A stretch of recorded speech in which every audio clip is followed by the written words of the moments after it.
ಯಾ ಮುಖ್ಯಮಂತ್ರಿ ತಮ್ಮ ಜೊತೆಗೆ ತಮ್ಮ ಸರ್ಕಾರದ ಬಗೆಗಿನ ಬೇರೆ ಪ್ರಶ್ನೆಗಳನ್ನ ಕೇಳೋದಕ್ಕಿಂತ ಮುಂಚಿತವಾಗಿ ತಮ್ಮ ಹತ್ರ ಮೊದಲು ತಮಗೆ ಅಭಿನಂದನೆಯನ್ನು ಸಲ್ಲಿಸ್ತಾ ಇರುವಂಥದ್ದು ಮತ್ತು ಈ ಯೋಚನೆಯನ್ನು ಮಾಡಿದ ಕಾರಣಕ್ಕಾಗಿ ವಿಶೇಷವಾಗಿ ಹೆಣ್ಣು ಮಕ್ಕಳ ಪರವಾಗಿ ಋತುಚಕ್ರ ರಜೆಯನ್ನ ಕರ್ನಾಟಕ ಸರ್ಕಾರ ಋತುಚಕ್ರ ರಜೆಯನ್ನು ಹೆಣ್ಣು ಮಕ್ಕಳಿಗೆ ಕೊಡಬೇಕು, ತಿಂಗಳಿಗೆ 1 ದಿವಸದ ಸಂಬಳ ಸಹಿತವಾಗಿರ್ತಕ್ಕಂತಹ ರಜೆಯನ್ನು ಕೊಡಬೇಕು ಅನ್ನುವಂತಹ ನಿರ್ಧಾರವನ್ನು ಮಾಡಿದ್ರಿ.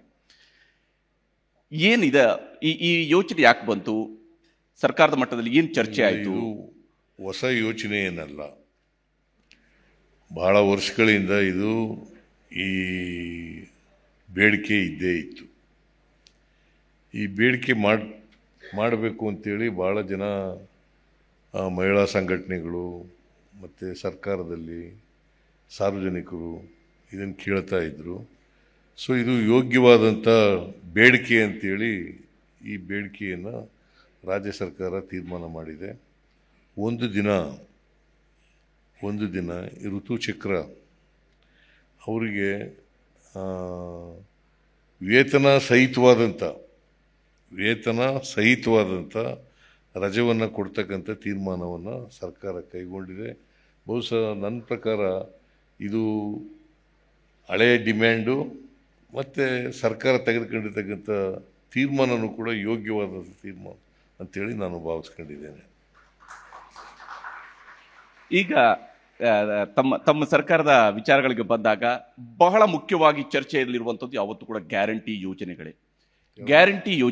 5 ಗ್ಯಾರಂಟಿ ಯೋಜನೆಗಳನ್ನ ಇದು ಕಳೆದ 2 ವರ್ಷಗಳ ಅವಧಿಯಲ್ಲಿ ನಾವು ಗ್ಯಾರಂಟಿ ಯೋಜನೆಗಳನ್ನ ಕಾರ್ಯರೂಪಿಸುವಂತಹ ವಿಚಾರಗಳ ಬಗ್ಗೆ ನಿಮ್ಮ ಜೊತೆಗೆ ಮಾತಾಡಿದ್ವಿ. ಆದರೆ ಈಗ 2.5 ವರ್ಷಗಳ, ಯಾಕಂದ್ರೆ ಬಹುತೇಕ ಎಲ್ಲ ಗ್ಯಾರಂಟಿಗಳು, ಯುವ ನಿಧಿಯನ್ನು ಹೊರತುಪಡಿಸಿ ಉಳಿದ ಎಲ್ಲ ಗ್ಯಾರಂಟಿಗಳು ಜಾರಿಯಾಗಿನೇ ಈಗಾಗಲೇ 2 ವರ್ಷ ಕಳೆದಿದೆ. ಎಲ್ಲವೂ ಕೂಡ ಜಾರಿಗೊಳಿಸಿನೇ 2 ವರ್ಷ ಕಳೆದಿದೆ. ಈ 2 ವರ್ಷದ ಅವಧಿಯಲ್ಲಿ ನೀವು ಯಾವ ಉದ್ದೇಶದಿಂದ ಜನರಿಗೆ ಅವರ ಒಂದು ಆರ್ಥಿಕತೆ ಸುಧಾರಿಸಬೇಕು, ಸಾಮಾಜಿಕ ಸ್ಥಿತಿಗತಿಯಲ್ಲಿ ಅವರ ಜೀವನದಲ್ಲಿ ಸುಧಾರಣೆ ಕಾಣಬೇಕು ಅನ್ನೋ ಉದ್ದೇಶದಿಂದ ಜಾರಿಗೊಳಿಸಿದ್ರಿ? ಅದು ನಿಮಗೆ ಪ್ರತಿಫಲಿಸ್ತಾ ಇದೆಯಾ? ಅದು ಕಾಣ್ತಾ ಇದೆಯಾ? ಅದು ತಮ್ಮ ಪ್ರಕಾರ ಅದು ಎಷ್ಟು ಮಟ್ಟಿಗೆ ಯಶಸ್ವಿ ಆಗಿದೆ ಅಂತೇಳಿ ತಾವು ಅದನ್ನು ಅಂದಾಜಿಸ್ತೀರಿ? ಈಗ ಬಹುಶಃ ನಿಮ್ಮ ಅರಿವಿಗೂ ಬಂದಿದೆ ಅಂತ ಅಂದ್ಕೊಂಡಿದ್ದೀನಿ ನಾನು. ಈ ಗ್ಯಾರಂಟಿ ಯೋಜನೆಗಳನ್ನು ವಿರೋಧಗಳ ನಡುವೆ ನಾವು ಘೋಷಣೆ ಮಾಡೋದು. ನಾವು ಅಧಿಕಾರಕ್ಕೆ ಬಂದದ್ದು ಮೇ 20, 2023.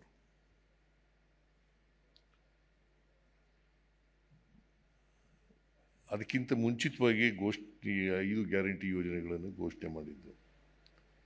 ಕಾರಣ ಯಾಕಪ್ಪ ಅಂತಂದರೆ, ನಮ್ಮ ಸಮಾಜದಲ್ಲಿ ಅಸಮಾನತೆ ಇದೆ. ಅಸಮಾನತೆಯನ್ನು ಹೋಗಲಾಡಿಸ್ತೇನೆ. ಆರ್ಥಿಕವಾದಂಥ ಅಸಮಾನತೆ ಇದೆ, ಸಾಮಾಜಿಕವಾದಂಥ ಅಸಮಾನತೆ ಇದೆ, ರಾಜಕೀಯವಾದಂಥ ಅಸಮಾನತೆ ಇದೆ, ಆಮೇಲೆ ಶೈಕ್ಷಣಿಕವಾದಂಥ ಅಸಮಾನತೆ ಇದೆ, ಮತ್ತು ಲಿಂಗ ಭೇದ ಇದೆ. ಇದನ್ನು ಹೋಗಲಾಡಿಸ್ದೇನೆ ನಾವು ಸಮಾಜ ನಿರ್ಮಾಣ ಮಾಡೋದಾಗಲಿ, ಎಲ್ಲರನ್ನೂ ಮುಖ್ಯವಾಗಿ ಕರ್ಕೊಬರೋದಾಗಲಿ ಸಾಧ್ಯ ಇಲ್ಲ. ಇದನ್ನೇ ಬಾಬಾ ಸಾಹೇಬ್ ಅಂಬೇಡ್ಕರ್ ಅವರು ಏನು ಹೇಳಿದ್ರು ಅಂತಂದರೆ, ನಿಮಗೆ ಇತಿಹಾಸ ತಿಳ್ಕೋಬೇಕಾಗತ್ತೆ. ನಾವು 1949 ನವೆಂಬರ್ 25ನೇ ತಾರೀಕು ಕಾನ್ಸ್ಟಿಟ್ಯೂಯೆಂಟ್ ಅಸೆಂಬ್ಲಿನಲ್ಲಿ ಒಂದು ಭಾಷಣ ಮಾಡಿದ್ದಾರೆ.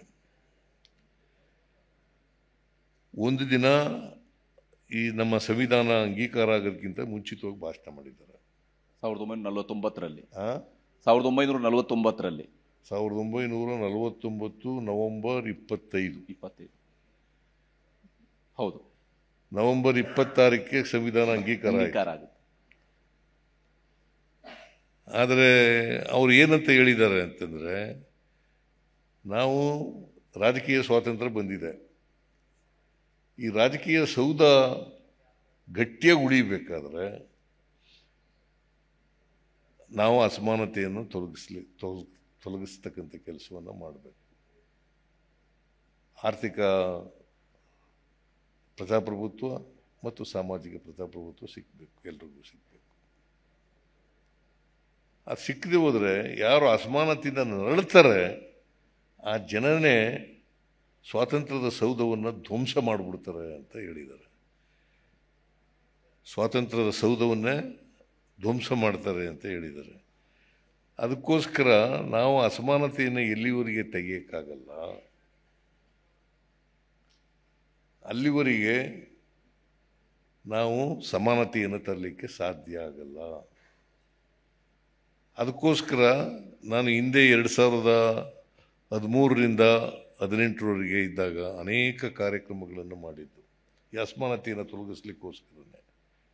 ಅನ್ನಭಾಗ್ಯ, ಕ್ಷೀರಭಾಗ್ಯ, ಕ್ಷೀರಧಾರ, ಶೂಭಾಗ್ಯ, ಇಂಥ ಅನೇಕ ಕೃಷಿ ಭಾಗ್ಯ, ಇಂಥ ಅನೇಕ ಕಾರ್ಯಕ್ರಮಗಳನ್ನು ಮಾಡಿದ್ದೆ. ಈ ಸಾರಿ ಮುಖ್ಯಮಂತ್ರಿ ಆಗೋದಕ್ಕಿಂತ ಮುಂಚಿತವಾಗಿ ನಾವು ಘೋಷಣೆ ಮಾಡಿದ್ದು ಡಾಕ್ಟರ್ ಪರಮೇಶ್ವರ್ ಇಲ್ಲೇ ಕೂತಿದ್ದಾರೆ. ಇವರೇ ಎಂಥದ್ದು ಪ್ರಣಾಳಿಕೆ ಸಮಿತಿಯ ಅಧ್ಯಕ್ಷರಾಗಿದ್ದರು. ಪ್ರಣಾಳಿಕೆಯಲ್ಲೂ ಕೂಡ ಪ್ರಸ್ತಾಪ ಮಾಡಿದ್ದು ನಾವು 5 ಗ್ಯಾರಂಟಿ ಯೋಜನೆಗಳನ್ನು ಮಾಡಿದ್ದು. ಆಮೇಲೆ ಅದಕ್ಕೆ ನನ್ನ ಅದರ್ ದ್ಯಾನ್ ಪ್ರೈಮ್ ಮಿನಿಸ್ಟರ್ ವಿರೋಧ ಮಾಡಿದರು. ನಿಮಗೆ ರಾಜಸ್ಥಾನದಲ್ಲಿ ಪ್ರೈಮ್ ಮಿನಿಸ್ಟರೇ ವಿರೋಧ ಮಾಡಿದರು. ಇದನ್ನು ಈ ಜಾರಿ ಮಾಡಿದ್ರೆ ಗ್ಯಾರಂಟಿ ಯೋಜನೆಗಳನ್ನು ರಾಜ್ಯ ಆರ್ಥಿಕವಾಗಿ ದಿವಾಳಿ ಆಗಿಬಿಡ್ತದೆ, ಆರ್ಥಿಕವಾಗಿ ಕಷ್ಟ ಆಗ್ತದೆ. ಈಗ ನಾವು ಅಧಿಕಾರಕ್ಕೆ ಬಂದು 2.5 ವರ್ಷ ಆಯ್ತು ಬಂತು. ಈ ನವೆಂಬರ್ 20ನೇ ತಾರೀಕಿಗೆ 2.5 ವರ್ಷ. ನಾವು ಅಧಿಕಾರಕ್ಕೆ ಬಂದ ತಕ್ಷಣವೇ ಕ್ಯಾಬಿನೆಟ್ ಮೀಟಿಂಗ್ ಕರೆದು ಮೊದಲನೇ ಕ್ಯಾಬಿನೆಟ್ ಮೀಟಿಂಗ್ನಲ್ಲೇ ತೀರ್ಮಾನ ಮಾಡೋದು ಈ 5 ಗ್ಯಾರಂಟಿ ಯೋಜನೆಗಳನ್ನು ಅನುಷ್ಠಾನ ಮಾಡಲೇಬೇಕು ಅಂತೇಳಿ ತೀರ್ಮಾನ ಮಾಡೋದು. ಅದಕ್ಕೆ ಜೂನ್ 11ನೇ ತಾರೀಕು, ಮೇ 20ಕ್ಕೆ ಅಧಿಕಾರಕ್ಕೆ ಬಂದು ಜೂನ್ 11ನೇ ತಾರೀಕಿಗೆ ಈ ಶಕ್ತಿ ಯೋಜನೆ ಇದೆಯಲ್ಲ ಇದನ್ನು ಜಾರಿ ಕೊಟ್ಟು ಎಷ್ಟು ದಿನ ಆಯಿತು? 20 ದಿನನೂ ಆಗಿಲ್ಲ. ಹೌದು, 20 ದಿನನೂ ಆಗಿಲ್ಲ. ಜೂನ್ 11ನೇ ತಾರೀಕು ಜಾರಿ ಕೊಟ್ಟು ಅವತ್ತಿಂದ ಇವತ್ತಿನವರೆಗೆ ಸುಮಾರು 500 ಕೋಟಿಗೂ ಹೆಚ್ಚು ಮಹಿಳೆಯರು 500 ಕೋಟಿಗೂ ಹೆಚ್ಚು ಮಹಿಳೆಯರು ಫ್ರೀಯಾಗಿ ಸರ್ಕಾರಿ ಬಸ್ಗಳಲ್ಲಿ ಪ್ರಯಾಣ ಮಾಡಿದ್ದಾರೆ. ಅದರಿಂದ ಏನಾಗಿದೆ ಗೊತ್ತಾ? ನಿಮಗೆ ತಿಳಿಸ್ಲಿಕ್ಕೆ ಇಲ್ಲಿ ಸಾರ್ವಜನಿಕರಿಗೂ ತಿಳಿಸ್ಲಿಕ್ಕೆ ಬಯಸ್ತಾ ಇದ್ದೇನೆ. ಕರ್ನಾಟಕ ಇವತ್ತು ಪರ್ ಕ್ಯಾಪಿಟಾ ಇನ್ಕಮ್ನಲ್ಲಿ number 1 in the country, number 1 in the country.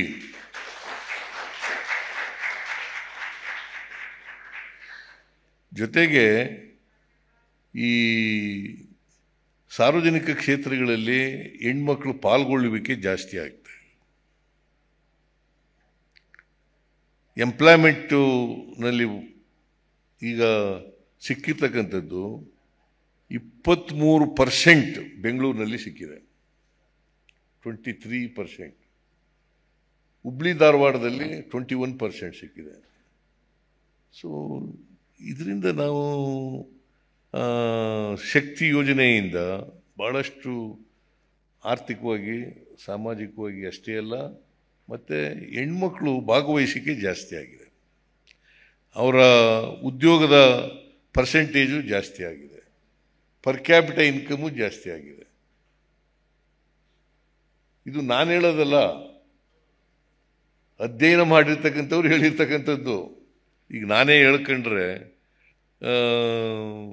ನಂಬದೇ ಇರ್ಬೋದು, ಸರ್ಕಾರ ಇರೋದ್ರಿಂದ ಹೇಳ್ಕೊಂಡಿದ್ದಾರೆ ಅಂತ ಹೇಳ್ಬೋದು. ಬಟ್ ಬೇರೆಯವರು ಇಂಡಿಪೆಂಡೆಂಟಾಗಿ ಇದರ ಬಗ್ಗೆ ಇದರ ಪರಿಣಾಮ ಏನಾಗಿದೆ ಅಂತಕ್ಕಂಥದ್ದನ್ನು ಅಧ್ಯಯನ ಮಾಡಿದ್ದಾರೆ. ಅವರು ಹೇಳಿರ್ತಕ್ಕಂಥದ್ದು, ಅವರ ವರದಿ ಪ್ರಕಾರ ಕರ್ನಾಟಕದಲ್ಲಿ ಮಹಿಳೆಯರು, ನೀವು ಯಾರನ್ನಾರು ಮಹಿಳೆಯರು ಕೇಳಿ, ಈಗ ಚಿದಾನಂದ ಪಟೇಲ್ ರಾಜಕೀಯವಾಗಿ ಕೇಳ್ತಾನೆ, ಇದು ಈ ಪ್ರಶ್ನೆ ಕೇಳೋದಿಲ್ಲ ನಾ ಕಾಣಿಸುತ್ತೆ. I don't know. ಪ್ರಶ್ನೆ ಕೇಳಿ. ಶಕ್ತಿ ಯೋಜನೆಯಿಂದ ಮಹಿಳಾ ಸಬಲೀಕರಣ ಜಾಸ್ತಿ ಆಗಿದೆಯಾ ಇಲ್ವಾ ಅಂತ ಕೇಳಿ. ಸಬಲೀಕರಣದಿಂದ ಜಾಸ್ತಿ ಆಗಿದೆ. ಅನೇಕ ಪತ್ರಿಕೆಗಳಲ್ಲೆಲ್ಲ ಬಂದಿದೆ, ವರದಿಗಳೆಲ್ಲ ಬಂದಿದ್ದಾವೆ, ಅಧ್ಯಯನ ಮಾಡಿರ್ತಕ್ಕಂಥ ವರದಿಗಳೆಲ್ಲ ಬಂದಿದ್ದಾವೆ. ಅವೆಲ್ಲವೂ ಕೂಡ ಇದು ಅಧ್ಯಯನ ವರದಿನೇ. ಈಗ ಪರ್ ಕ್ಯಾಪಿಟಲ್ ಇನ್ಕಮ್ ನಾನು ಹೇಳಿರೋದಲ್ಲ, ಕೇಂದ್ರ ಸರ್ಕಾರ ಹೇಳಿರೋದು. ಕೇಂದ್ರ ಸರ್ಕಾರದ ಫೈನಾನ್ಸ್ ಡಿಪಾರ್ಟ್ಮೆಂಟ್ನವ್ರು ಹೇಳಿರ್ತಕ್ಕಂಥದ್ದು. ಅವ್ರು ಹೇಳಿದ್ದು ಪರ್ ಕ್ಯಾಪಿಟಲ್ ಇನ್ಕಮ್, ತಲಾ ಆದಾಯ, Karnataka number 1 in the country. ಸುಮ್ಮನೆ ಹೇಳಕ್ಕಾಗತ್ತಾ? ಶಕ್ತಿ ಯೋಜನೆಯಿಂದ ಆಗಿರ್ತಕ್ಕಂಥದ್ದು. ಅದರ ಜೊತೆಗೆ ಮಹಿಳೆಯರಿಗೆ ಈ ಗೃಹಲಕ್ಷ್ಮಿ ಕಾರ್ಯಕ್ರಮ ಮಾಡಿದ್ದೀವಿ. ಗೃಹಲಕ್ಷ್ಮಿ ಅದನ್ನು ಟೀಕೆ ಮಾಡಿದ್ರು. ಗೃಹಲಕ್ಷ್ಮಿ ಈಗ ಹೆಣ್ಮಕ್ಳಿಗೆ 2,000 ರೂಪಾಯಿ ತಿಂಗಳಿಗೆ ಮನೆ ಯಜಮಾನಿಗೆ ಕೊಡ್ತಕ್ಕಂಥದ್ದು, ಅದು ವ್ಯರ್ಥ ಆಗ್ತದೆ ಅಂತೇಳಿ. ಕೊಂಡ್ಕೊಳ್ತಕ್ಕಂಥ ಶಕ್ತಿ ಹೆಚ್ಚು ಮಾಡಬೇಕಲ್ವಾ? ಮನುಷ್ಯನಿಗೆ ಕೊಂಡ್ಕೊಳ್ತಕ್ಕಂಥ ಶಕ್ತಿ ಹೆಚ್ಚಾಗದೆ ಹೋದರೆ ಅವರು ಹೊರಗಡೆನೆ ಹೋಗೋಕ್ಕಾಗಲ್ಲ. ಮತ್ತೆ ಬೇರೆ ಬಾಬುಗಳಿಗೆ ಖರ್ಚು ಮಾಡೋಕ್ಕೆ ಹಣನೇ ಇರೋದಿಲ್ಲ ಅವ್ರ ಹತ್ರ. ಅದಕ್ಕೆ ಕೊಂಡ್ಕೊಳ್ತಕ್ಕಂಥ ಶಕ್ತಿ ಹೆಚ್ಚು ಮಾಡ್ತಕ್ಕಂಥದ್ದು ಅತ್ಯಂತ ಅವಶ್ಯ. ಅದಕ್ಕೋಸ್ಕರ ನಾವು 2,000 ರೂಪಾಯಿಯನ್ನು ಮಹಿಳೆಯರಿಗೆ, ಮಹಿಳಾ ಮನೆ ಯಜಮಾನಿಗೆ 1,24,00,000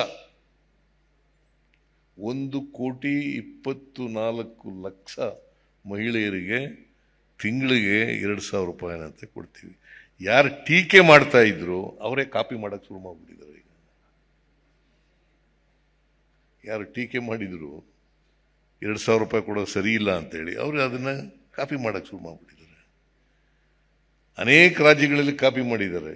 ಈಗ ಡೆಲ್ಲಿನಲ್ಲಿ, ಮಧ್ಯಪ್ರದೇಶ ಮಾಡಿದ್ದಾರೆ, ರಾಜಸ್ಥಾನದಲ್ಲಿ ಮಾಡಿದ್ದಾರೆ, ಮಹಾರಾಷ್ಟ್ರದಲ್ಲಿ, ಗುಜರಾತ್ನಲ್ಲಿ ಮಾಡಿದ್ದಾರೆ, ಮಹಾರಾಷ್ಟ್ರದಲ್ಲಿ ಮಾಡಿದ್ದಾರೆ, ಎಲ್ಲ ಕಡೆ ಮಾಡಿದ್ದಾರೆ. ಈಗ ಇತ್ತೀಚೆಗೆ ಬಿಹಾರ್ನಲ್ಲಿ 10,000 ಅಂದರೆ ಒನ್ ಟೈಮ್ ಕೊಡೋದು. ಹೌದು, ಪ್ರತಿ ತಿಂಗಳು ಕೊಡಲ್ಲ, ಒನ್ ಟೈಮ್ ಕೊಡೋದು. 10,000 ರೂಪಾಯಿ ಅಂತ ಕೊಡ್ತೀವಿ ಅಂತ ಹೇಳಿದ್ದಾರೆ. ಯಾಕೆ? ಟೀಕೆ ಮಾಡಿದವ್ರೆ ಇದು ಕೊಡ್ತಾ ಇರೋದು. ಸೊ ಅದರಿಂದ ನನ್ನ ಪ್ರಕಾರ ಗೃಹಲಕ್ಷ್ಮಿ ಮತ್ತು ಶಕ್ತಿ ಯೋಜನೆ ಇವೆರಡೂ ಕೂಡ ಮಹಿಳೆಯರಿಗೆ ಲಿಂಗ ಭೇದ ಇದೆಯಲ್ಲ, ಆ ಜೆಂಡರ್ ಇನ್ಇಕ್ವಾಲಿಟಿ ಇದೆಯಲ್ಲ, ಇದನ್ನೂ ಕೂಡ ಹೋಗಲಾಡಿಸ್ಲಿಕ್ಕೆ ಅನುಕೂಲ ಆಗ್ತದೆ. ಜೊತೆಗೆ ಅವ್ರನ್ನ ಬಲವರ್ಧನೆ ಮಾಡಲಿಕ್ಕೂ ಕೂಡ ಅನುಕೂಲ ಆಗ್ತದೆ. ಆರ್ಥಿಕವಾಗಿ, ಸಾಮಾಜಿಕವಾಗಿ ಬಲವರ್ಧನೆ ಮಾಡಲಿಕ್ಕೂ ಕೂಡ ಅನುಕೂಲ ಆಗ್ತದೆ.